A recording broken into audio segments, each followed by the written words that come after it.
जय श्री राम। जय श्री राम।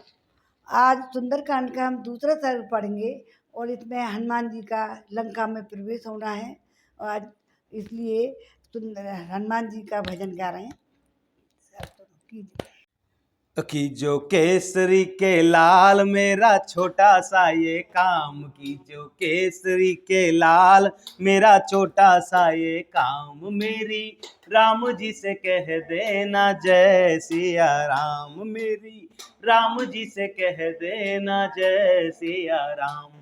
मैं राम संग जपता तुम्हारा सदा नाम, मैं राम संग जपता तुम्हारा सदा नाम, मेरे राम जी से कह देना जय सिया राम। दीनहीन के सहारे महावीर तुम हो, अपने भक्तों की जगाते तकदीर तुम हो, हर दुखिया का हाथ तुम लेते हो थाम, मेरी राम जी से कह देना जय सिया राम, मेरी राम जी से कह देना जय सिया राम। की जो केसरी के लाल मेरा छोटा सा ये काम, महाबली महायोद्धा महासंत तुम हो, लाते सूखे हुए बागों में बसंत तुम हो, तेरी भक्ति से आत्मा को मिलता आराम, मेरी राम जी से कह देना जय सिया राम, मेरी राम जी से कह देना जय सिया राम।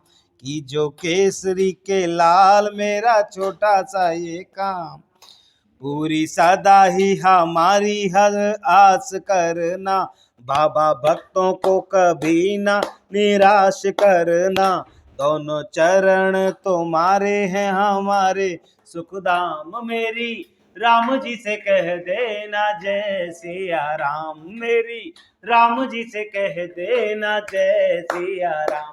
की जो केसरी के लाल मेरा छोटा सा ये काम, कि जो केसरी के लाल मेरा छोटा सा ये काम, मेरी राम जी से कह दे ना जय सिया राम। जय श्री राम। अरे आ ही गए रघुनंदन सजवा दो द्वार द्वार, आ ही गए रघुनंदन सजवा दो द्वार द्वार, स्वर्ण कलश रखवा दो बंधवा दो बंधन बार, आ ही गए रघुनंदन सजवा दो द्वार द्वार, आ ही गए रघुनंदन सजवा दो द्वार द्वार, स्वर्ण कलश रखवा दो सजवा दो बंधनवार, सजी नगरिया है सारी, नाचे गावे नर नारी हो, सजी नगरिया है सारी, नाचे गावे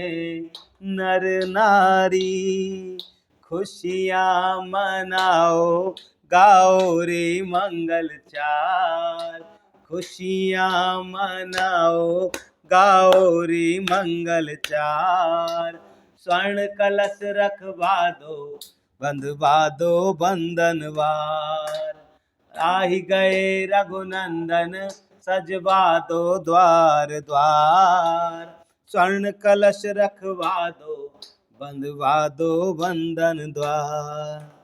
ओ मुझे प्राणों से भी प्यारी है ये अवधपुरी, मुझे प्राणों से भी प्यारी है ये अवधपुरी, ये है अवधपुरी, ये है अवधपुरी, मुझे प्राणों से भी प्यारी है ये अवधपुरी। यहाँ भान कुल कमल दिवाकर कपिन दिखावत मगर मनोहर। यहाँ भान कुल कमल दिवाकर कपिन दिखावत नगर मनोहर। सुन कपीस अंकद लंकेशा पावनपुरी रुचिर यह देसा। सुन कपीस अंगद लंकेशा पावनपुरी रुचिर यह देसा। मुझे प्राणों से भी प्यारी है ये अवधपुरी, ये है अवधपुरी, ये है अवधपुरी। कंचन कलश विचित्र संवारे सभी सजे धर निज निज द्वारे। कंचन कलश विचित्र संवारे सभी सजे धर निज निज द्वारे। खुशियाँ मनाओ गाओ रे मंगल चार, खुशियाँ मनाओ गाओ रे मंगल चार। स्वर्ण कलश रखवा दो बंधवा दो बंधनवार। स्वर्ण कलश रखवा दो बंधवा दो बंधनवार। आई गए रघुनंदन सजवा दो द्वार द्वार। स्वर्ण कलश रखवा दो बंधवा दो बंधनवार। जय श्री राम, जय श्री राम। हरे राम राम राम हरे हरे, हरे कृष्ण कृष्ण कृष्ण हरे हरे। सब लेंगे खबरिया रे, राम जी के चरणन में मन हो जा दीवाना रे, राम जी के चरणन में। अब पिछले सर्ग में शुरुआत किए हनुमान जी प्रवेश कर रहे हैं लंका में, तो लंकापुरी का वर्णन होगा इसमें आज दूसरे सर्ग में। और उसमें प्रवेश करने के लिए के विषय में हनुमान जी का विचार, उनका लघु रूप से पुरी में प्रवेश तथा चंद्रोदय का वर्णन, ये दूसरे सर्ग में आज पढ़ेंगे हम। और बजरंगबली जा रहे हैं, थोड़ा सा एक छोटा सा भजन गा लें। सीता को लेने खबरिया, सीता की लेने खबरिया, वो चले लंका नगरिया। सीता की लेने खबरिया, वो चले लंका की नगरिया। लांग के सागर कैसे जाए लंका, लांग के सागर कैसे जाएंगे लंका। रोके हनुमत की तुरसा डगरिया, रोके हनुमत की तुरसा डगरिया। चले हैं लंका की नगरिया, सीता की लेने खवैया। मेरी परीक्षा ले लो माता, मेरी परीक्षा ले लो माता। अब तो दो कर्म की नजरिया, अब कर दो कर्म की नजरिया। चले लंका की नगरिया, सीता की लेने खबरिया रे। जब सीता का हाल सुनाया, जब सीता का हाल सुनाया, राम जी की दे दी मुदरिया। जब सीता को हाल सुनाया, राम जी की दे दी मुदरिया। तो चली लंका डगरिया, सीता की लेने खवैया। मेघनाथ जब बांध के लाया, मेघनाथ जब बांध के लाया, सीता की लेने चले खवैया। वो चले लंका नगरिया, सीता की लेने खवरिया। मेघनाथ जब बांध के लाया, देखन कुसारी नगरिया। चले श्रीलंका नगरिया, हो चले लंका नगरिया। हम सब भक्त बने हैं पागल, हम सब भक्त बने हैं पागल, तेरे चरणों में बीते उमैया, चले लंका की नगरिया। हो चले लंका की नगरिया, सीता की लेने खबरिया, मेरे बजरंग बली। जय बजरंग बली की जय।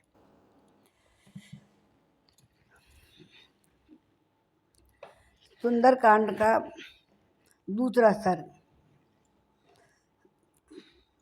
महाबली हनुमान जी अलंघनीय समुद्र को पार करके त्रिकुट लंब नामक पर्वत के शिखर पर स्वच्छ भाव से खड़े हो लंकापुरी की शोभा देखने लगे। उस समय उनके ऊपर वहाँ वृक्ष से झड़े हुए फूलों की वर्षा होने लगी। इससे वहाँ बैठे हुए पराक्रमी हनुमान फूलों के बने हुए बानर के समान प्रतीत होने लगे।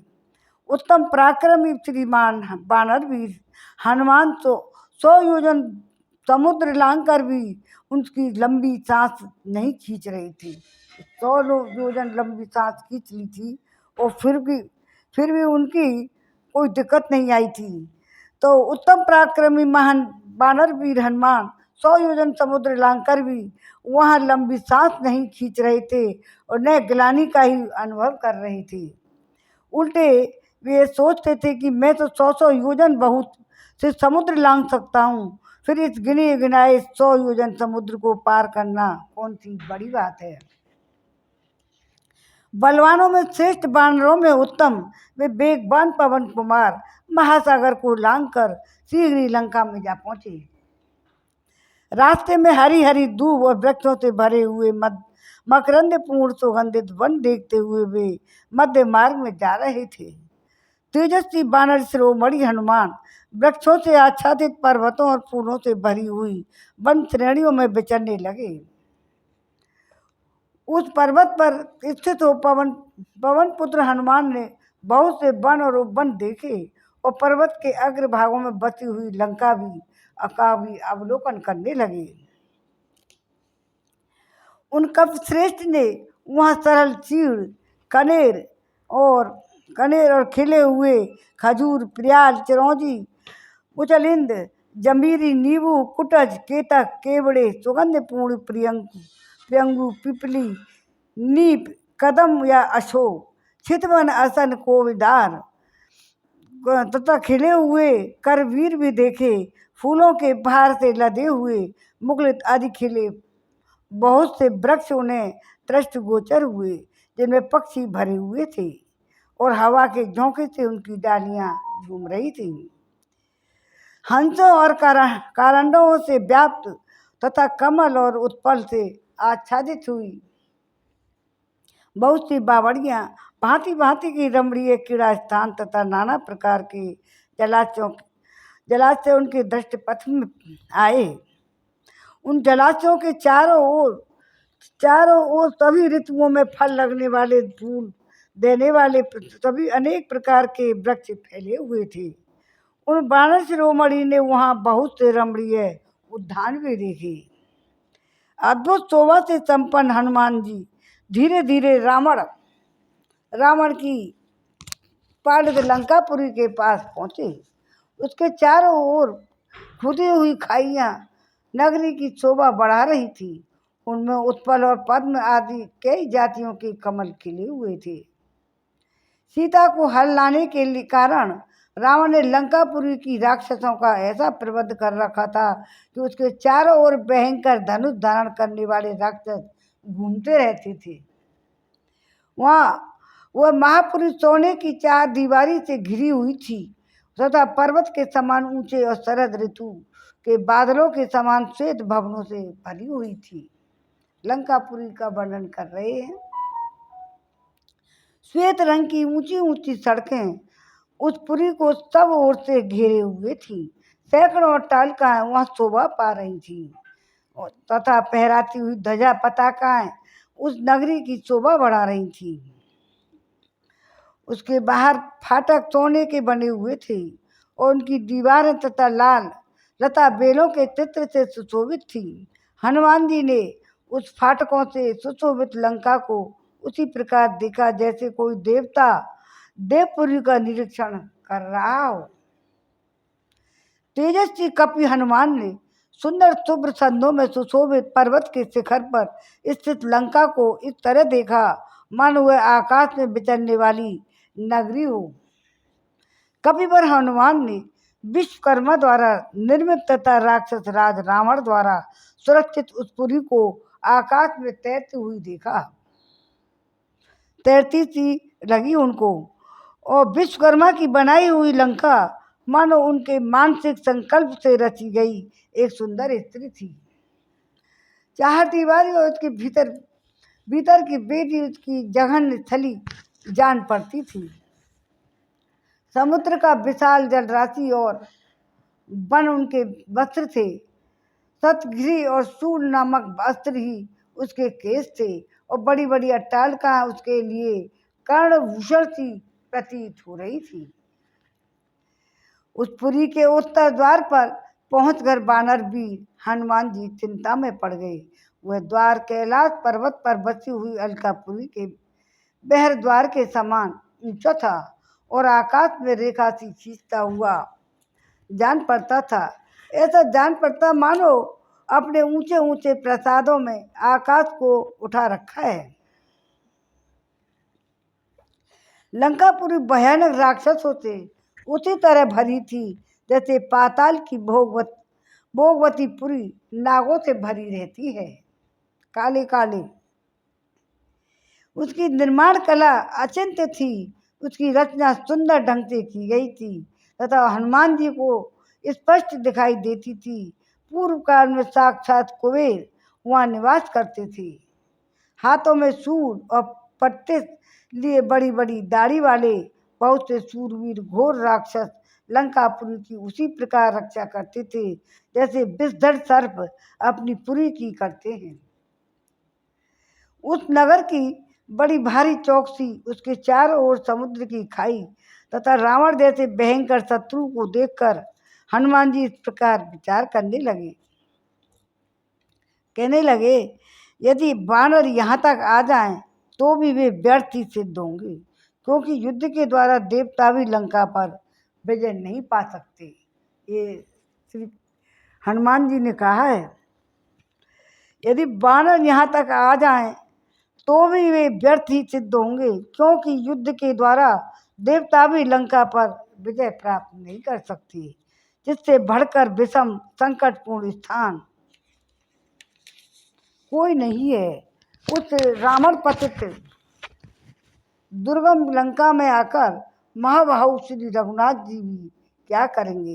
राक्षसों पर साम नीति के प्रयोग के लिए तो कोई गुंजाइश ही नहीं है।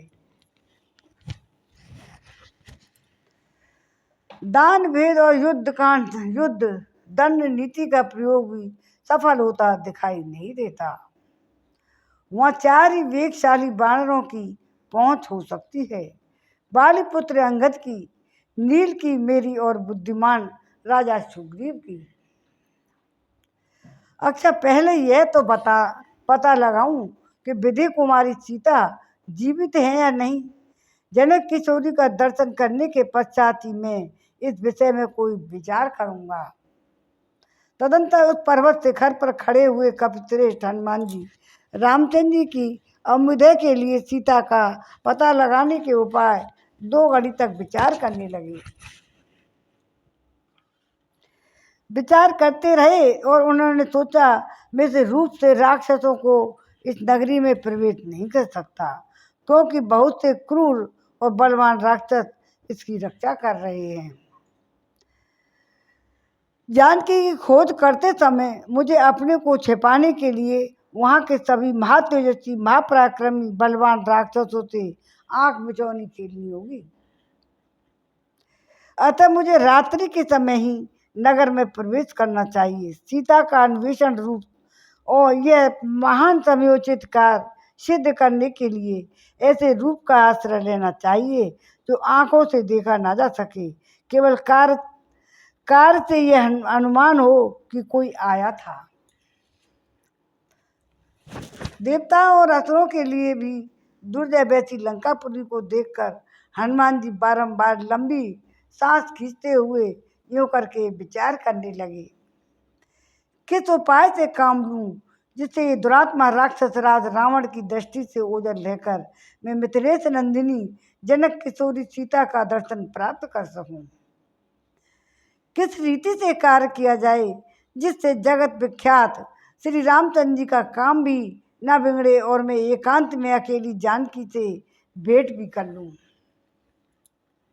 कई बार कातर तथा अविवेकपूर्ण कार्य करने वाले दूत के हाथ में पड़कर देश और काल के विपरीत व्यवहार होने के कारण बने बनाए काम भी उसी तरह बिगड़ जाते हैं जैसे सूर्य उदय होने पर अंधकार नष्ट हो जाता है।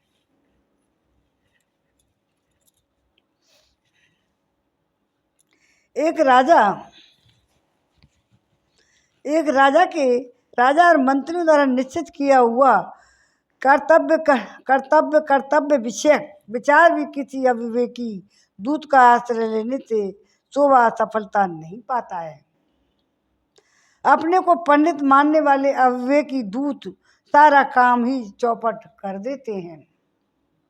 अच्छा, तो किस उपाय का अवलंबन करने के स्वामी का कारण नहीं बिगड़ेगा, मुझे घबराहट या अविवेक नहीं होगा, मेरा यह समुद्र का लांघना व्यर्थ नहीं जाएगा।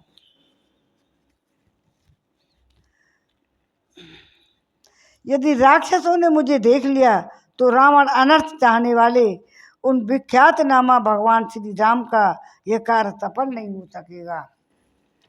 वह दूसरे किसी रूप की तो बात ही क्या है, राक्षस का रूप धारण करके भी राक्षसों से अज्ञात रहकर कहीं ठहरना असंभव है। मेरा तो ऐसा विश्वास है कि राक्षसों से छिपे रहकर वायुदेव भी इस पुरी में विचरण नहीं कर सकते। यहाँ कोई भी ऐसा स्थान नहीं है जो इन भयंकर कर्म करने वाले राक्षसों की ज्ञात न हो। यदि मैं यहाँ अपने इस रूप से छिप कर भी रहूँगा तो भी मारा जाऊँगा, मेरे स्वामी के कार्य में भी हानि पहुँचेगी। अतः मैं श्री रघुनाथ जी का कार्य सिद्ध करने के लिए रात में अपने इसी छोटा सा रूप धारण करके लंका में प्रवेश करूँगा। यदि रावण की इस पुरी में जाना बहुत ही कठिन है, तथापि रात को इसके भीतर प्रवेश करके सभी घरों में घुसकर जानकी की खोज करूँगा। ऐसा निश्चय करके वीर वानर हनुमान विदेह नंदिनी के दर्शन के लिए उत्सुक हो उस समय सूर्यास्त की प्रतीक्षा करने लगे। सूर्यास्त हो जाने पर रात के समय उन पवन कुमार ने अपने शरीर को छोटा बना लिया। वे बिल्ली के बराबर होकर अत्यंत अद्भुत दिखाई देने लगे। प्रदोष काल में पराक्रमी हनुमान तुरंत ही उछलकर रमणीयपुरी में घुस गए। वह नगरी पृथक पृथक बने हुए चौड़े और विशाल राजमार्गों से सुशोभित थी। प्रदोष काल सायकाल को कहते हैं। उसमें प्रसादों की लंबी पंक्तियां दूर तक फैली हुई थी। सुनहरे रंग के खम्भों और सोने की जालियों से विभूषित यह नगरी गंधर्व नगर के समान रमणीय प्रतीत होती थी। हनुमान जी उस विशालपुरी को सतमहले अठमहले मकानों और स्वर्ण जटित स्फटिक मणि के फर्शों से सुशोभित देखा। उनमें वैदुर नीलम भी जड़े हुए थे, बहुत ही सुंदर थी, जिससे उनकी पवित्र विचित्र शोभा होती थी। मोतियों की जालियां भी उन महलों की शोभा बढ़ाती थी। उन सब के कारण राक्षसों के वे भवन बहुत ही सुंदर और शोभा से संपन्न हो रहे थे। सोने के बने हुए विचित्र फाटक सब ओर से सजी हुई राक्षसों की उस लंका को और भी उद्दीप्त कर रहे थे। ऐसी अचिंत्य और अद्भुत आकार वाली लंका को देखकर महाकपि हनुमान विषाद में पड़ गए, परंतु जानकी के दर्शन के लिए उनके मन में बड़ी ही उत्कंठा थी, इसलिए उनका हर्ष उत्साह भी कम नहीं था। सह पांडवा पांडुरा विद्वम्बान और न मालिनी महारे जामू नद जाल तोरणाम यशनी रावण बहु पालिताम छिप्पा चरही बहुबले सुधा पालिताम। परस्पर सटे हुए श्वेत वर्ण के 7 मंजिले महलों की पंक्तियां लंकापुरी की बड़ी ही शोभा बढ़ा रही थी। बहुमूल्य जामू नद नामक स्वर्ण की जालियों और बंधनवारों से वहां के घरों को सजाया गया था। भयंकर बलशाली निशाचर उस पुरी को अच्छी तरह से वो रक्षा करती थी। रावण के बाहुबल से वो सुरक्षित थी और यश की ख्याति सुदूर तक फैली हुई थी। ऐसी लंकापुरी में हनुमान जी ने प्रवेश किया और उस समय तारागणों के साथ उनके बीच में विराजमान अनेक सहस्त्र किरणों वाले चंद्रदेव भी हनुमान जी की सहायता सी करते हुए समस्त लोकों पर अपनी चांदनी का चंदोबा सा तान कर उदित हो गए। वानरों के प्रमुख वीर हनुमान जी ने शंख की सी कांति तथा दूध और मृणाल के से वर्ण वाले चंद्रमा को आकाश में प्रकार उदित एवं प्रकाशित होते देखा, मानो किसी सरोवर में कोई हंस तैर रहा हो। जय राम जय सिया राम, हरे राम हरे कृष्णा हरे कृष्णा हरे राम। अब दूसरा सर्ग पूरा हुआ। अब तीसरा सर्ग पढ़ेंगे। तृतीय। इसमें लंकापुरी का अवलोकन करके हनुमान जी का विस्मित होना, उसमें प्रवेश करते हुए समय निश्चरी लंका का उन्हें रोकना और उनकी मारे से विह्वल होकर उन्हें पुरी में प्रवेश की अनुमति देना। मंगल भवन अमंगल हारी, उमा सहित जय जपत पुरारी। दीन दयाल वृद्ध संभारी, हरनाथ मम संकट बारी। हनुमान जी जय श्री राम करते हुए जा रहे हैं और ऊंचे शिखर वाले लंबे त्रिकुट पर्वत पर जो महान मेघों को घटा के समान जान पड़ता था, बुद्धिमान महाशक्तिशाली कपि श्रेष्ठ पवन कुमार हनुमान ने सत्व गुण के आश्रय रात के समय रावण पालित लंकापुरी में प्रवेश किया। वह नगरी सुरम्य वन और जलाशयों से सुशोभित थी। शरतकाल के बादलों की भांति श्वेत कांति वाले सुंदर भवन उसकी शोभा बढ़ाते थे। वहाँ समुद्र की गर्जना के समान गंभीर शब्द होता रहता था। सागर की लहरों की छूकर बहने वाली वायु इस पुरी की सेवा करती थी। वह अलकापुरी के समान शक्तिशाली सेनाओं से सुरक्षित थी। सागर वही है जिसको भगवान अभी पाटेंगे। उस पुरी के सुंदर फाटकों पर मत वाले हाथी शोभा पाते थे। उस पुरी के अंतर्द्वार और बहिर्द्वार दोनों ही श्वेत कांति से सुशोभित थे। उस नगरी के रक्षा के लिए बड़े बड़े सर्फों का संचरण आना जाना होता रहता था, इसलिए वह नागों से सुरक्षित सुंदर भोगवती पुरी के समान वह जान पड़ती थी। अमरावती पुरी के समान वह आवश्यकता के अनुसार बिजलियों सहित मेघ छाए रहती थी। ग्रह और नक्षत्रों सुदृढ़ विद्युत दीपों के प्रकाश से वह पुरी प्रकाशित थी। प्रचंड वायु की ध्वनि वहाँ सदा होती रहती थी। सोने के बने हुए विशाल परकोटे गिरी हुई लंकापुरी क्षुद्र घंटकाओं की झनकार से युक्त पताकाओं द्वारा वह अलंकृत थी, शोभा पा रही थी। उस पुरी के समीप पहुंचकर हर्ष और उत्साह से भरे हुए हनुमान जी सहसा उछलकर उसके परकोटे पर चढ़ गए और वहाँ सब और लंकापुरी का वह अवलोकन करके हनुमान जी का चित्त आश्चर्य से चकित हो उठा। अब क्या होता है आगे देखो।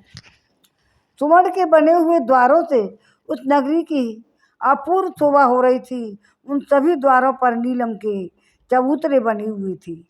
वे सब द्वार हीरे और स्फटिक स्फटिकों के और मोतियों से जड़े गए थे।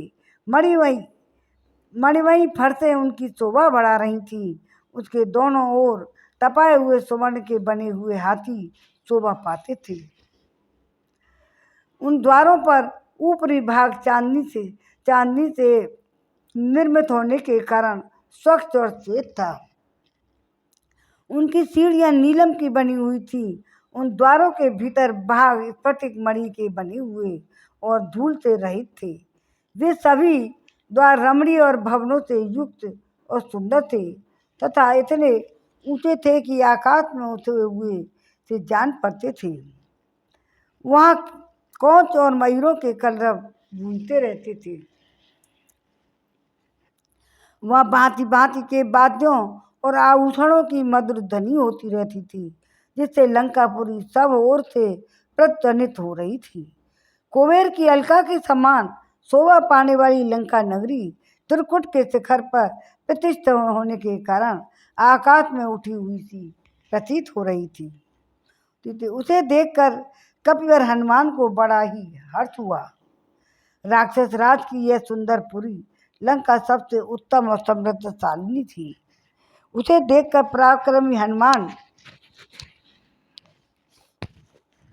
इस प्रकार सोचने लगे कि रावण के सैनिक हाथों में अस्त्र शस्त्र लिए इस पुरी की रक्षा करते हैं, अतः दूसरा कोई बलपूर्वक इसे अपने काबू में नहीं कर सकता। केवल कुमुद, अंगद, महाकपि, सुवर्णवेद, द्विविद, सूर्यपुत्र, सुग्रीव, बानर, कुछ परवा और बानरों की सेना के प्रमुख चीर, ऋषराज, जामुवान की मेरी भी पहुंच इस पुरी के भीतर हो सकती है। फिर महाबाहु श्री राम और लक्ष्मण के पराक्रम का विचार करके कपिवर हनुमान जी को बड़ी ही प्रसन्नता हुई। महाकपि हनुमान ने देखा कि राक्षस राज रावण की नगरी लंका वस्त्राभूषणों से विभूषित सुंदरी युवती के समान जान पड़ती है। रत्न में परकोटे से ही इसके वस्त्र हैं और गोष्ठ, गौशाला, दूसरे भवन, आभूषण, परकोटे पर लगे हुए यंत्रों के जो ग्रह हैं, ये ऐसे ही मानी कि इस लंका रूपी युवती के स्तन हैं। यह सब प्रकार की समृद्धियों से संपन्न है। प्रकाशपूर्ण दीपों और महान ग्रहों ने यहाँ का अंधकार नष्ट कर दिया है। तदंतर वानर श्रेष्ठ का महाकपि पवन कुमार हनुमान उस पुरी में प्रवेश करने लगे। इतने में ही उस नगरी की अधिष्ठात्री देवी लंका ने अपने स्वाभाविक रूप को प्रकट होकर उन्हें देख लिया और वानर श्रेष्ठ हनुमान जी को देखते ही रावण पालित लंका स्वयं ही उठ खड़ी हुई। उसका मुंह देखने में बड़ा ही विकट था। वह उन वीर पवन कुमार के सामने खड़ी हो गई और बड़े जोर से गर्जना करती हुई उनसे इस प्रकार बोली, ए बंचारी बानर, तू कौन है? किस कार्य से यहाँ आया है? तुम्हारे प्राण जब तक बने हुए हैं तब तक ही यहाँ आने का जो यथार्थ रहस्य है उसे ठीक से बता दो। बानर, रावण की सेना सब ओर से इस पुरी को रक्षा करती है, अतः निश्चय ही तू इस लंका में प्रवेश नहीं कर सकता। तब बानर वीरवर हनुमान अपने सामने खड़ी हुई लंका के बोले, क्रूर स्वभाव वाली नारी, तू मुझे जो कुछ पूछ रही है उसे मैं ठीक बता दूंगा, किंतु पहले तो ये बता तू है कौन? तेरी आंखें बड़ी भयंकर हैं। तू इस नगर के द्वार पर खड़ी है। क्या कारण है कि तू इस प्रकार के क्रोध करके मुझे डांट रही है? हनुमान जी की यह बात सुनकर इच्छानुसार रूप धारण करने वाली लंका कुपित हो उन पवन कुमार से कठोर वाणी में बोली, मैं महामना राक्षस राज रावण की आज्ञा की प्रतीक्षा करने वाली उनकी सेविका हूँ। मुझ पर आक्रमण करना किसी के लिए भी अत्यंत कठिन है।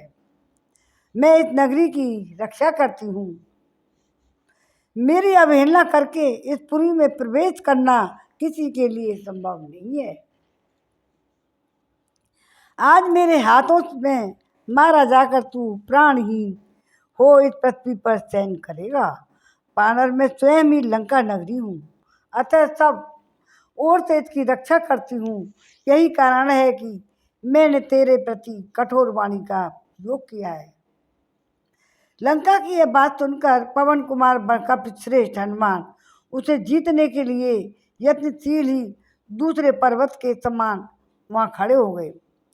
लंका को विकराल राक्षसी के रूप में देखकर बुद्धिमान बानर शिरोमणि शक्तिशाली कपिश्रेष्ठ हनुमान ने उससे इस प्रकार कहा, मैं अट्टालिकाओं पर कोटों और नगर द्वारों सहित इस लंका की नगरी को देखूंगा।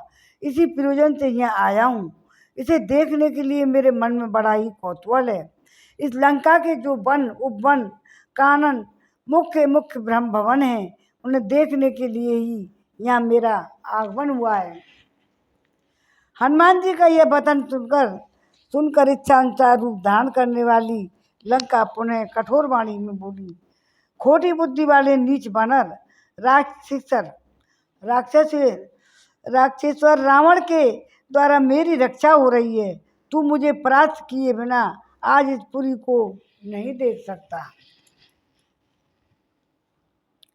तब उन बानर शिरोमणि ने इस प्रकार निशाचरी से कहा, हे भद्रे, इस पुरी को देखकर मैं फिर जैसे आया हूँ उसी तरह लौट जाऊंगा। यह सुनकर लंका बड़ी भयंकर गर्जना करके बानर श्रेष्ठ हनुमान को बड़े जोर से एक थप्पड़ मारा। लंका द्वारा इस प्रकार जोर से पीटे जाने पर उन परम पराक्रमी पवन कुमार कपिश्रेष्ठ हनुमान ने बड़े जोर से सिंहनाद किया।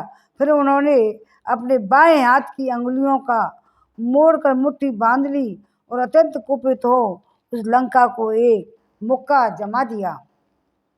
उसे स्त्री समझकर हनुमान जी ने स्वयं ही अधिक क्रोध नहीं किया, किंतु उस लघु प्रहार से ही उस निशाचरी के सारे अंग व्याकुल हो गए और वह सहसा पृथ्वी पर गिर पड़ी। उस समय उसका मुख बड़ा ही विकराल दिखाई देता था। अपने ही द्वारा गिराई गई उस लंका की ओर देखकर उसे स्त्री समझकर तेजस्वी हनुमान को उस पर दया आ गई। उन्होंने उस पर बड़ी कृपा की। उधर अत्यंत उद्विग्न हुई लंका बानर वीर हनुमान से अभिमानी चूर्ण गदगद वाणी में इस प्रकार बोली, महाभाव प्रसन्न होइए, कपिश्रेष्ठ मेरी रक्षा कीजिए। सौम्य महाबली तत्व गुणशाली और वीर पुरुष शास्त्र की मर्यादा पर स्थिर रहते हैं। शास्त्र में स्त्री को अवैध बताया, इसलिए आप मेरे प्राण न लीजिए। महाबली वीर बानर, मैं स्वयं लंकापुरी हूँ। आपने अपने पराक्रम से मुझे परास्त कर दिया है। हे बानरेश्वर, मैं आपसे एक सच्ची बात कहती हूँ, आप इसे सुनिए। इसका अंतर कथा है। आप साक्षात स्वयं ब्रह्मा जी ने मुझे जैसा वरदान दिया था वह बता रही हूँ। उन्होंने कहा था, जब कोई बानर तुझे अपने पराक्रम से बस में कर ले, तब तुझे यह समझ लेना चाहिए कि अब राक्षसों पर बड़ा भारी भय आ पहुँचा है। सौम्य आपका दर्शन पाकर आज मेरे सामने वह घड़ी आ गई है। ब्रह्मा जी ने जिस सत्य का निश्चय कर दिया है उसमें कोई उलटफेर नहीं हो सकता। अब सीता के कारण दुरात्मा राजा रावण तथा समस्त राक्षसों का विनाश का समय आ पहुंचा है। कपिश्रेष्ठ, अतः आप इस रावण पालित पुरी में प्रवेश कीजिए और यहाँ जो जो कार्य करना चाहते हो उन सब को पूर्ण कर लीजिए। प्रवेश सापोपहताम हरीश्वर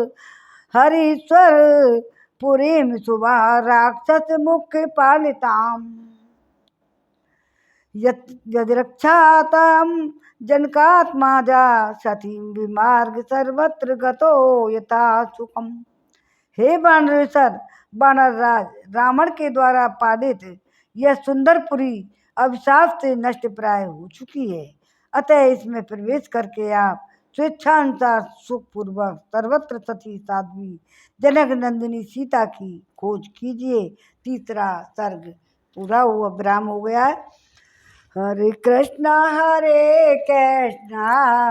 कृष्णा कृष्णा हरे हरे, हरे राम राम राम हरे हरे। कौदिलेंगे खबरिया रे, राम जी के चरणन में मन हो जा दीवाना रे, राम जी के चरणन में। श्रीमन नारायण नारायण नारायण, बजमन नारायण नारायण नारायण।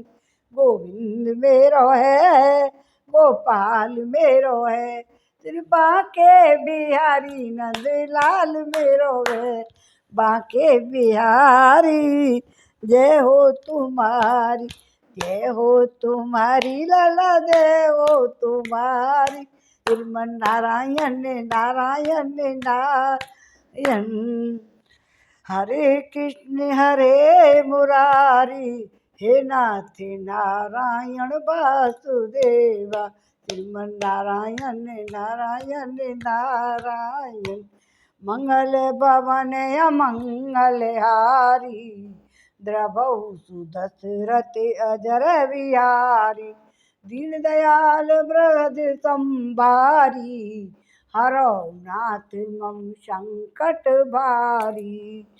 अब चौथा सर्ग पढ़ेंगे, सुंदरकांड का चौथा सर्ग रामायण का। हनुमान जी का लंकापुरी एवं रावण के अंतःपुर में प्रवेश करना।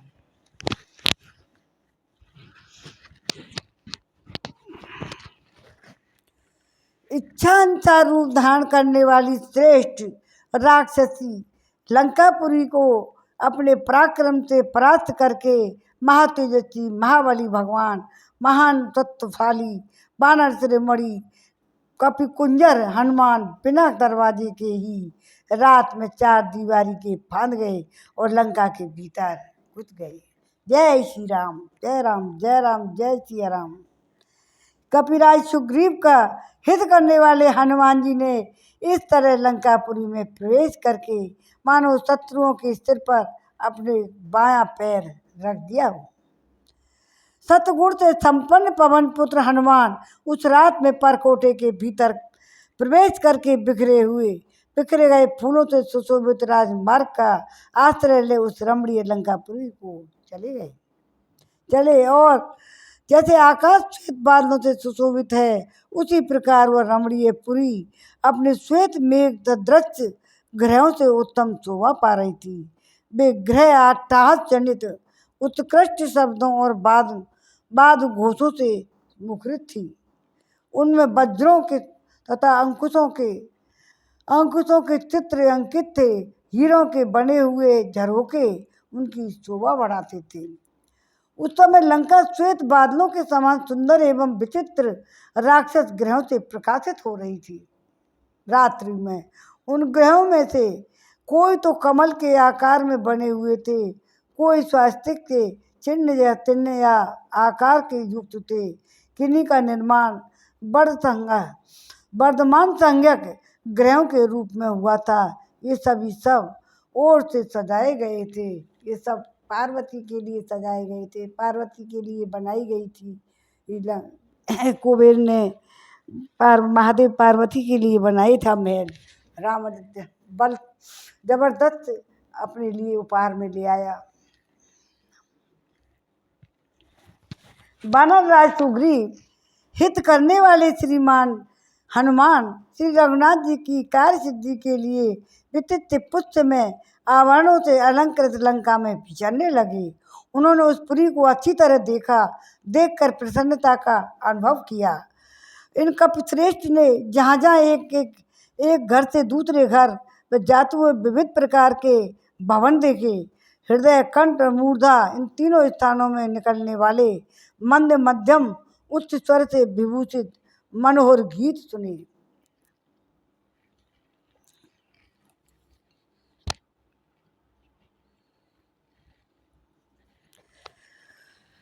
अब थोड़ा सा इनका संक्षेप में बता रहे हैं कि महावीर की संहिता में ग्रह के विभिन्न संस्थानों और आकृतियों का वर्णन किया गया है। उन्हीं संस्थानों के अनुसार उनके नाम दिए गए हैं। स्वस्तिक संस्थान वर्धमान संज्ञक ग्रह का उल्लेख हुआ है।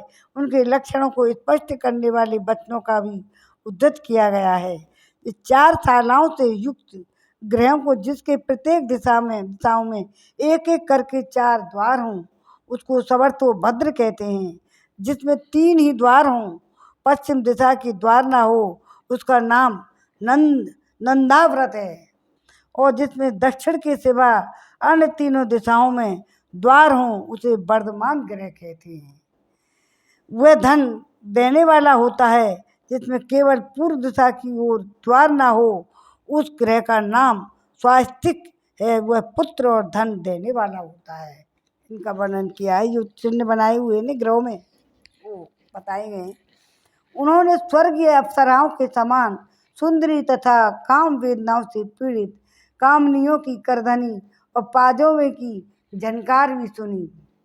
इसी तरह जहाँ मनुष्य की राक्षसों के घरों में सीढ़ियों पर चढ़ते हुए समय स्त्रियों की कौंची और मंजीर की मधुर ध्वनि, पुरुषों के ताल ठोकने और गर्जनों की भी आवाज़ें भी सुनी वहाँ सुनाई दी। तो राक्षसों के घरों में बहुतों के तो उन्होंने वहाँ मंत्र जपते हुए और सुना, और कितनों ने निशाचरों की स्वाध्याय में तत्पर देखा।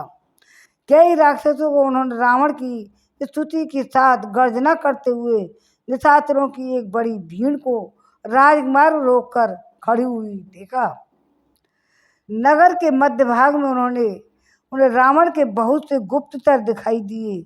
उनमें कोई योग की दीक्षा लिए, कोई जटा बढ़ाए हुए, कोई मूड मुड़ाए हुए, कोई गोचर्म मृग चर्म धारण किए हुए हैं, कोई नंग धड़ंग थे, कोई मुट्ठी भर कुशों को ही अस्त्र शस्त्र के रूप में लिए हुए थे, और किन्हीं का अग्निकुंड ही आयुध था।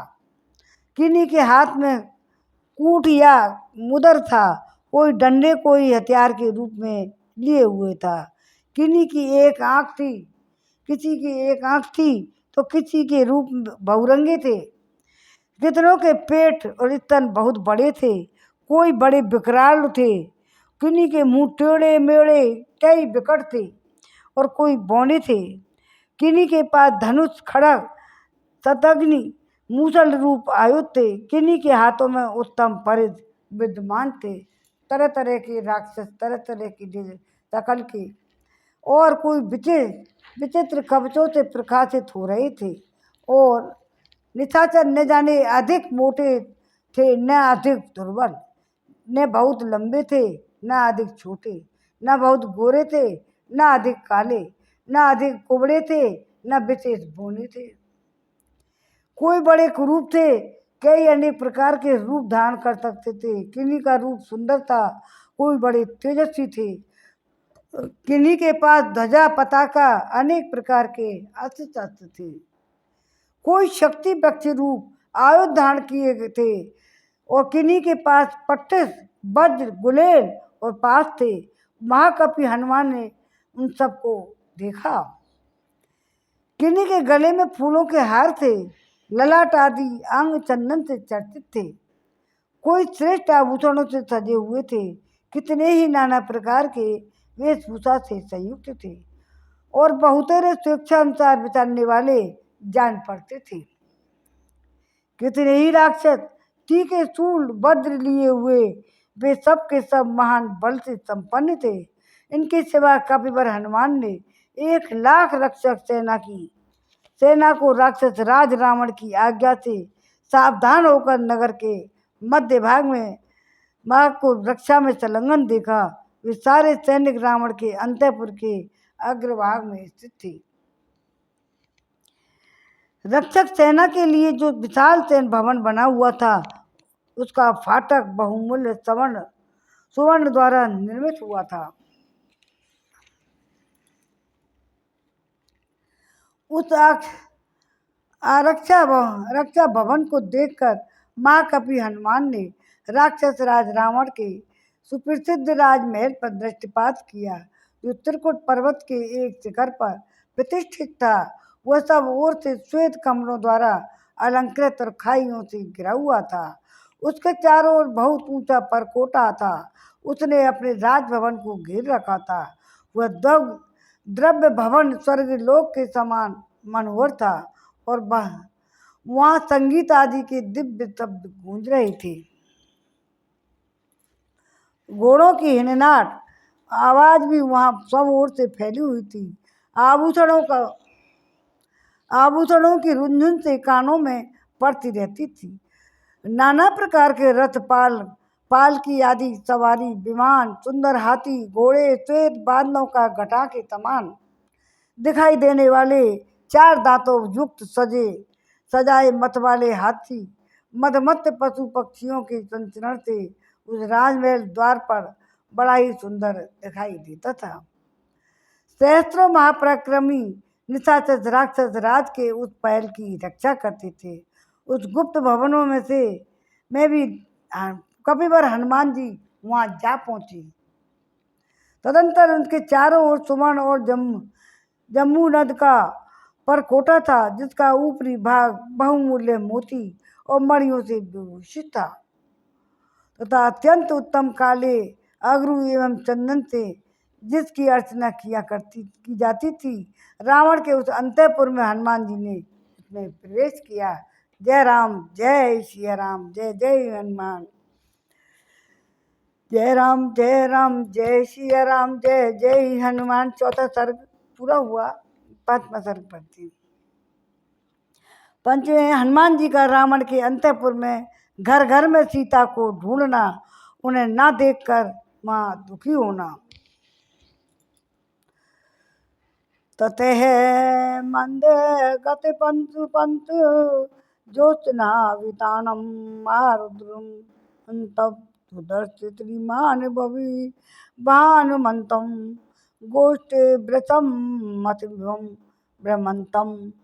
तत्पश्चात बुद्धिमान हनुमान ने देखा जिस प्रकार से गौशाला के भीतर गौओं के झुंडों में मतवाला सांड विचरता, उसी प्रकार वृक्षों के ऊपर बारंबार अपनी चांदनी का चंदोबे तानते हुए चंद्रदेव आकाश के मध्य भाग में तारकाओं के बीच विचरण कर रहे हैं। ये सत्र शीत रश्मि चंद्रमा जगत के पाप ताप का नाश कर रहे हैं, महासागर में ज्वार उठा रहे हैं, समस्त प्राणियों को नई दीप्ति और प्रकाश दे रहे हैं और आकाश में क्रम से ऊपर की ओर उठ रहे हैं। भूतल पर मद्राचल में संध्या के समय महासागर में जल के भीतर कमलों की सी जो लक्ष्मी जिस प्रकार शोभा होती थी, वे ही उसी प्रकार मनोहर चंद्रमा में शोभा पा रही थी। जैसे चांदों के पिंजरों में हंस, मद्राचल में कंदरा में सिंह, मदमत्य हाथी की पीठ पर वीर पुरुष शोभा पाते हैं, उसी प्रकार आकाश में चंद्रदेव शोभा पा रहे थे, सुशोभित हो रहे थे।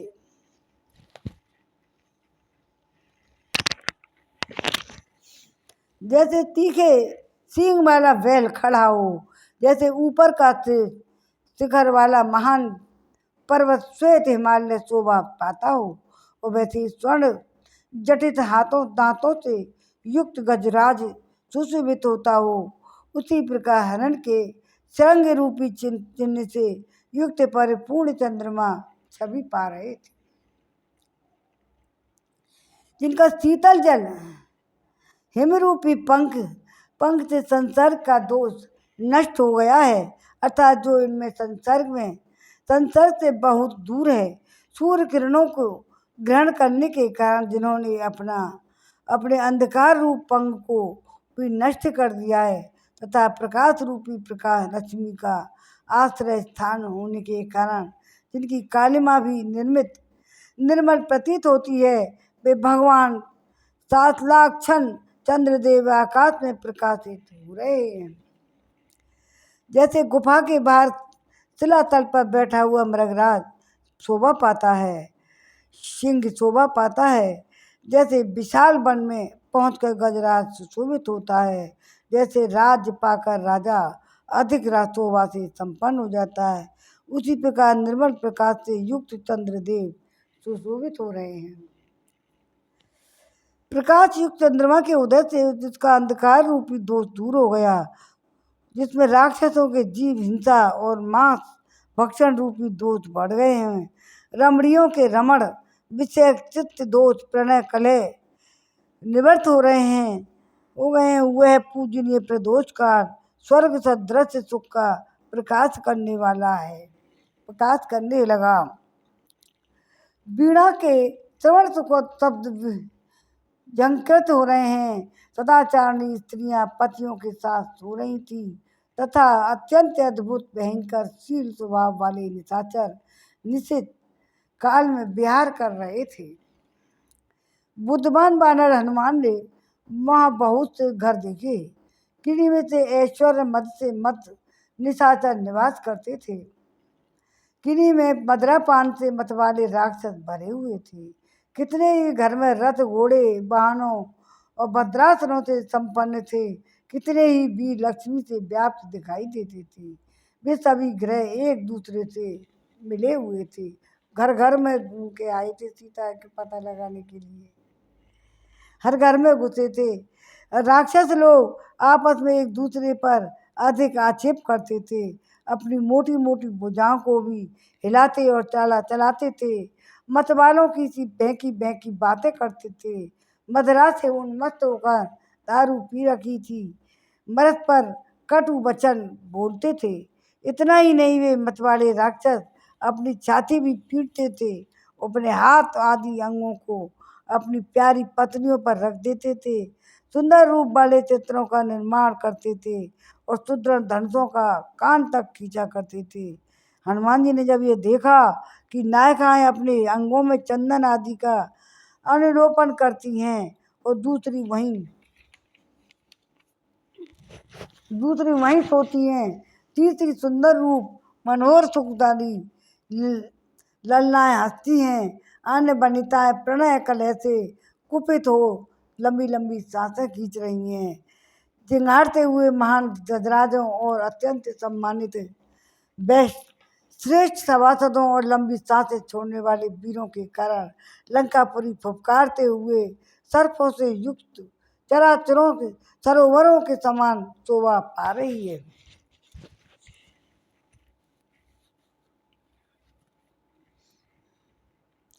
चिंगारते हुए महान गजराजों अत्यंत सम्मानित श्रेष्ठ सभासदों तो लंबी सांसें छोड़ने वाले वीरों के कारण लंकापुरी फुफकारते हुए सर्पों से युक्त सरोवरों के समान शोभा पाती है। हनुमान जी ने उन्हें पुरी में बहुत से उत्कृष्ट बुद्धि वाले और सुंदर बोलने वाले, सम्यक श्रद्धा वाले रखने वाले, अनेक प्रकार के रंग वाले, मनोहर नाम धारण करने वाले विश्व विख्यात राक्षस भी देखे। वे सुंदर रूप वाले, नाना प्रकार के गुणों से संपन्न, अपने गुणों के अनुरूप व्यवहार करने वाले तेजस्वी थे। उन्हें देखकर हनुमान जी बड़े प्रसन्न हुए। उन्होंने बहुतेरे राक्षसों को सुंदर रूप से संपन्न देखा और कोई कोई उन्हें बड़े कुरूप दिखाई दिए। तदंतर वहाँ उन्होंने उद्यान वस्त्राभूषण धारण करने वाली योग्य सुंदरी राक्षसी रमणियों को देखा, जिनका भाव अत्यंत विशुद्ध था। वे बड़ी प्रभावशाली थी, उनका मन प्रियतम में तथा मधुपान में आसक्त था। वे तारकाओं की भांति कांतिमती और सुंदर स्वभाव वाली भी थी। हनुमान जी की दृष्टि में कुछ ऐसी स्त्रियां भी आईं जो अपने रूप सौंदर्य से प्रकाशित हो रही थी। वे बड़ी ही लजीली थी और आधी रात में के समय अपने प्रियतम के आलिंगन पास में इस प्रकार बंधी हुई थी जैसे पक्षी के द्वारा आलिंगित होती हैं। वे सब की सब आनंद में मग्न थी। दूसरी बहुत सी स्त्रियां महलों की छतों पर बैठी थीं। वे पति की सेवा में तत्पर रहने वाली, धर्मपरायण, विवाहिता, काम भावना से भावित थी। हनुमान जी उन सबको अपने प्रियतम के अंग में सुखपूर्वक बैठी देखा। कितनी ही कामनियाँ सुवर्ण रेखा के समान कांतिमती दिखाई देती थी। उन्होंने अपनी ओढ़नी उतार दी थी। कितनी ही उत्तम बयानताएँ तपाए हुए सोने के समान रंग वाली थी। कितनी ही पति योगिनी वियोगिनी भी बालाएँ थी, चंद्रमा के समान श्वेत वर्ण की थी दिखाई देती थी। उनकी अंग कांति बड़ी ही सुंदर थी। तदंतर वानरों के प्रमुख हनुमान जी ने विभिन्न ग्रहों में ऐसी परम सुंदर रमणियों का अवलोकन किया जो मनोविराम प्रियतम का संयोग पाकर अत्यंत ही प्रसन्न हो रही थी। फूलों के हार से विभूषित होने के कारण उनकी रमणीयता और भी बढ़ गई थी। वे सब की सब हर्ष से प्रफुल्लित दिखाई देती थी। उन्होंने चंद्रमा के समान प्रकाशमान मुखों की पंक्तियां सुंदर और वर्गों वाले तिरछे नेत्रों को पंक्तियां और चमचमाती हुई विदुल लेखाओं के समान आभूषणों की भी मनोहर पंक्तियां देखी। किंतु जो परमात्मा के मानसिक संकल्प धर्म मार्ग पर स्थिर रहने वाली राजकुल में प्रकट हुई थी, जिनका प्रादुर्भाव परम ऐश्वर्य की प्राप्ति करने वाला है, वे परम सुंदर रूप में उत्पन्न हुई प्रफुल्लित लता के समान शोभा पाती थी। उन कृतांगी सीता को उन्होंने वहाँ कहीं नहीं देखा। वो सदा सनातन मार्ग पर स्थित रहने वाली श्री राम पर ही दृष्टि रखने वाली, श्री राम विषयक काम या प्रेम से परिपूर्ण अपने पति की तेजस्वी मन में बसी हुई तथा उन सभी स्त्रियों से सदा ही श्रेष्ठ थी, जिन्हें ब्रह जनित ताप सदा पीड़ा देता रहता था, जिनके नेत्रों में निरंतर आंसुओं की जड़ी लगी रहती थी और कंठ और आंसुओं का गदगद रहता था, और पहले संयोग काल में जिनका कंठ श्रेष्ठ और बहुमूल्य निष्पदक एवं विभूषित रहा करता था, उनके पल के बहुत ही सुंदर थी।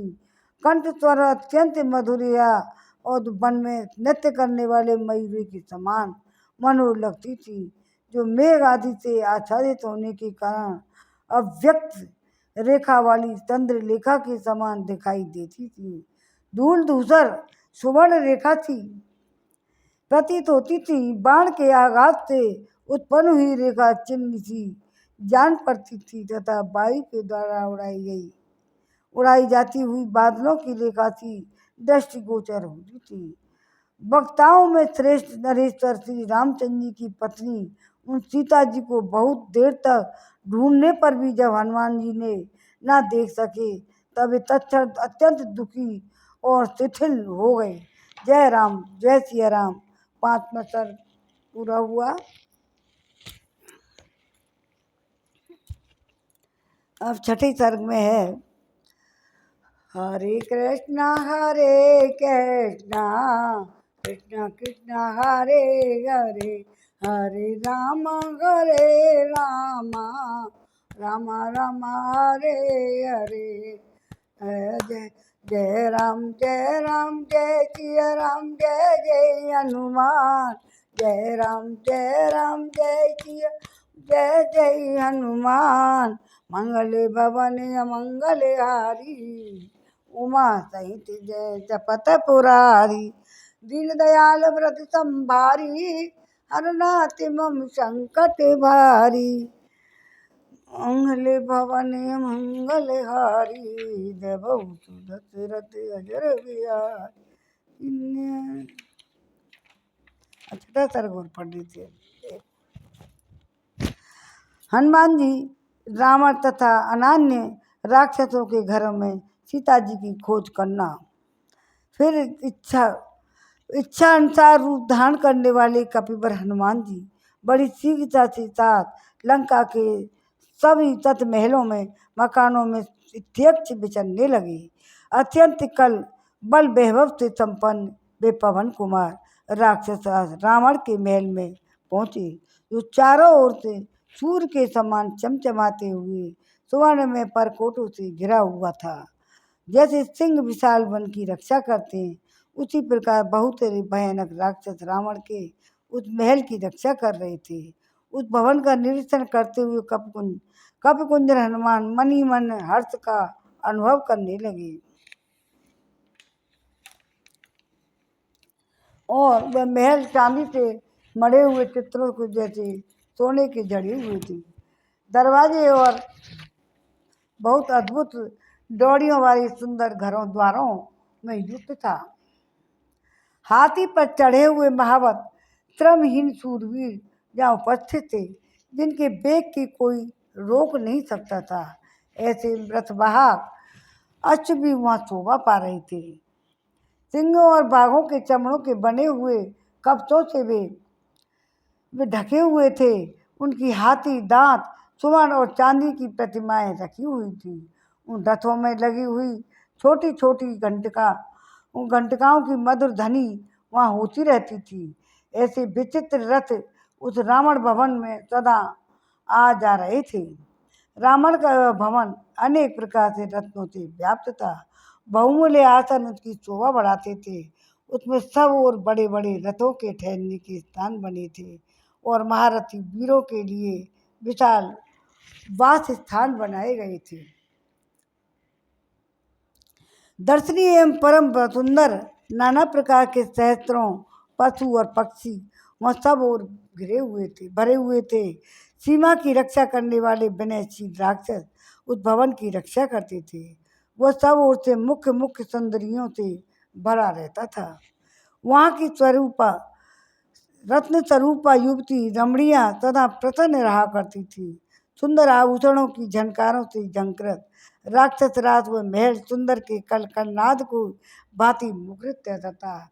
कितनी सुंदर नगरी थी। रावण ने सब कुछ तहस नहस करवा दिया। कितने खुश रह रहे थे, आराम से रह रहे थे रावण, और खूब सुंदर सुंदर स्त्रियां थीं। फिर भी रावण सीता की ला करके अपनी राक्षस राज को समाप्त करने, विनाश करने के लिए ले आया। वह भवन राजोचित सामग्री से परिपूर्ण था। श्रेष्ठ एवं सुंदर चंदनों से चर्चित था। सिंहों से भरे हुए विशाल वन को भांति प्रधान प्रधान पुरुषों से परिपूर्ण था। वहाँ में भेरी और मृदंग की ध्वनि तथा सब ओर से फैली हुई थी। वह शंख की ध्वनि से गूंज रही थी। उनको नित्य पूजा और सजावट होती थी। पर्वों के दिनों में वहाँ होम किया जाता था। राक्षस लोग सदा ही उस राजभवन की पूजा करते थे। उस समुद्र के समान गंभीर और उसी के समान कोलाहलपूर्ण था। महामना रावण का वह विशाल भवन महान रम्य अलंकारों से अलंकृत था। उस हाथी घोड़े और रथ से भरे हुए तथा वह महान रत्नों से व्याप्त होने के कारण अपने स्वरूप से प्रकाशित होता था। महाकपि हनुमान ने उसे देखकर कपिवर हनुमान ने उस भवन को लंका का आभूषण ही माना। तदंतर वे उस रावण भवन की आसपास ही विचरने लगे। इस प्रकार वे एक घर में जाकर दूसरे घर में जगह जगह घरों में घुस रहे थे और राक्षसों के बीच के बगीचों के सब स्थानों में देखते हुए किसी भय से अट्टालिकाओं के ऊपर विचरण करने लगे।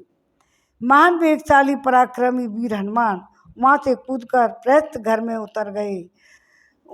फिर वहाँ से उछले महापार्थ के महल में पहुँच गए। तदंतर महाकपि हनुमान मेघ के समान प्रतीत होने वाले कुंभकर्ण के भवन में भी वहाँ से विभीषण के महल में कूद गए। इसी तरह क्रम से महेंद्र विरूपाक्ष विद्रुद्यम दिव्य और विदुरमाल के घर में घुस गए। इसके बाद महान वेगशाली महाकपि हनुमान ने फिर छलांग मारी। वे भद्रदृष्ट शुक्र और बुद्धिमान के घरों में जा पहुँचे। इसके बाद वे वानर युद्धपति कपिश्रेष्ठ इंद्रजित के घर में गए और वहाँ जामुमल और सुमाली के घर में पहुँच गए। तदंतर महाकपि उछलते कूदते सबके घरों में सीता जी की खोज करने लगे और रश्मिकेतु सूर्य शत्रु और वज्रकाय के महलों में भी जा पहुँचे। फिर क्रम से वे कपिवर पवन कुमार धूम्राक्ष संपाति विदुन विदुब्ध रूप भीम घन विघन सुख नाभ चक्र सट कपट हस्त कर्ण दृष्ट लोवत लोमत युद्धोन्मत मत ध्वज ग्रीव विदुन दिल द्विजिल और हस्तिमुख कराल पिशाच और चोरतात आदि के महलों में गए। राक्षस राज रावण का कुनबा है पूरा। इस प्रकार उन्हें कूदते फांदते महा यशस्वी पवन पुत्र हनुमान उन बहुमूल्य भवनों में पधारे। वहाँ माँ कपि ने समृद्धशाली राक्षसों की समृद्धि भी देखी। तत्पश्चात बल वैभव से संपन्न हनुमान सब भवनों को लांघ कर अपने राक्षस रावण के महल पर जा पहुँचे। वहाँ विचरते हुए वानर शिरोमणि कपिश्रेष्ठ ने रावण के निकट सोने वाली उसकी पलंग की रक्षा करने वाली राक्षसियों को भी देखा, जिनकी आंखें बड़ी बड़ी विकराल थी। साथ ही उन्होंने उस राक्षस राज के भवन में राक्षसियों के बहुत से समुदाय देखे, जिनके हाथों में शूल मुद्र शक्ति और तोमर आदि अस्त्र शस्त्र विद्यमान थे। उनके सिवा वहाँ बहुत से विशालकाय राक्षस भी दिखाई दिए, जो नाना प्रकार के हाथियों से हथियारों से लैस थे। इतना ही नहीं, वहाँ लाल और सफ़ेद रंग के बहुत से अत्यंत वेगशाली घोड़े भी बंधे हुए थे। साथ ही अच्छी जाति के रूपवान हाथी भी थे, जो शत्रु सेना के हाथियों को मार भगाने के वाले थे। वे सब के सब गज शिक्षा में सुशिक्षित थे। युद्ध में ऐरावत के समान पराक्रमी, शत्रु सेनाओं का संहार करने में वो समर्थ थे। वे बरसते हुए मेघों और झरने बहाते हुए पर्वतों के समान मद की धारा बहा रहे थे। उनकी गर्जना मेघ गर्जना के समान जान पड़ती थी। वे सम्रांगण में शत्रुओं के लिए दुर्जय थे। हनुमान जी ने रावण के भवन में उन सबको देखा। राक्षस राज रावण के उस महल में उन्होंने सहस्त्रों सेनाएं देखी, जो जामू नद के आभूषणों से विभूषित थी। उनके सारे अंग सोने के गहनों से ढके हुए थे। वे प्रातःकाल के सूर्य की भांति उद्दीप्त हो रही थी। पवन पुत्र हनुमान ने राक्षस राज रावण के उस भवन में अनेक प्रकार की पालकियां, विचित्र लताएं, गृह चित्रशालाएं, कीड़ा भवन, काष्ठ में कीड़ा पर्वत, रमणीय विलास गृह, दिन में उपयोग में आने वाली विलास भवन भी देखे। उन्होंने वहाँ महल मद्राचल के समान ऊंचा, कीड़ा मयूरों के रहने से स्थानों से युक्त, ध्वजाओं से व्याप्त, अत्यंत रत्नों का भंडार, सब ओर से निधियों से भरा हुआ देखा। उसमें वीर पुरुषों के निसरक्षा की उपयुक्त कामांगों अनुष्ठान किया था। वो साक्षात भूतनाथ, महेश्वर या कुबेर के भवन के समान जान पड़ता था। रत्नों की किरणों और रावण के तेज के कारण वह घर किरणों से युक्त सूर्य के समान जगमगा रहा था। वानर युद्धपति हनुमान ने वहाँ के पलंग, चौकी और पात्र सभी प्रकार के उज्जवल जामुवान स्वर्ण के बने हुए देखे थे। उसमें मधु और आसव के गिरने से वहाँ की भूमि गीली हो रही थी। मणिमय पात्रों से भरा हुआ वह सब स्थित महल कुबेर भवन के समान मनोरम जान पड़ता था। नूपुरों की झनकार, करधनियों की खनखनाट, मृदंगों और तालियों की मधुर ध्वनि, अत्यंत गंभीर घोष करने वाले बातों से भवन मुखरित हो रहा था। उसमें सैकड़ों अट्टालिकाएं थी, सैकड़ों रमणियां से रत्नों से व्याप्त था। उसकी जोड़ियाँ बहुत ही बड़ी बड़ी थी। ऐसे विशाल भवन में हनुमान जी ने उसमें प्रवेश किया। रावण का राजमहल देखा, हर हर घर घर में घुसा, लेकिन सीता उनको कहीं नहीं दिखाई दी। छठा सर्ग पूरा हुआ। अब भजन वजन कीर्तन वीर्तन हो जाए। हरे रामा रामा रामा हरे हरे, कब दिन लिंगे खबरिया रे, राम जी के चरणन में मन हो जा दीवाना रे, राम जी के चरणन में। आरती श्री रामायण जी की, कीरत ललित कलित सियपी की। आरती श्री रामायण जी की, कीरत कलित ललित सियपी की। गावत ब्रह्मादिक मुनिनार, वाल्मीकि विज्ञान विशारद, सुख सनकादिशेष और शारद भवन पवन सुत कीरतनी की। आरती श्री रामायण जी की। संतन गावत शंभु भवानी असुघट संभव मुनि विज्ञानी। व्यास आदि कवि पुंज बखानी काक भुसंड करुण के ही की। आरती श्री रामायण जी की। चारों वेद पुराण अष्टदश छहों होड़ सब ग्रंथन को रस तन मन धन संतन को सर्वस सारा हंस समत सब ही की। आरती श्री रामायण जी की। कीरति कलित ललित सियपी की। कलिमल हरन विषय रस पीकी। सुभग सिंगार मुक्ति जुबती की। हर निरोग भव भूरि अमी की। तात मात सब विधि तुलसी की। आरती श्री रामायण जी की। कीरति कलित ललित सियपी की। बोल सियापति रामचंद्र की जय। जय श्री राम।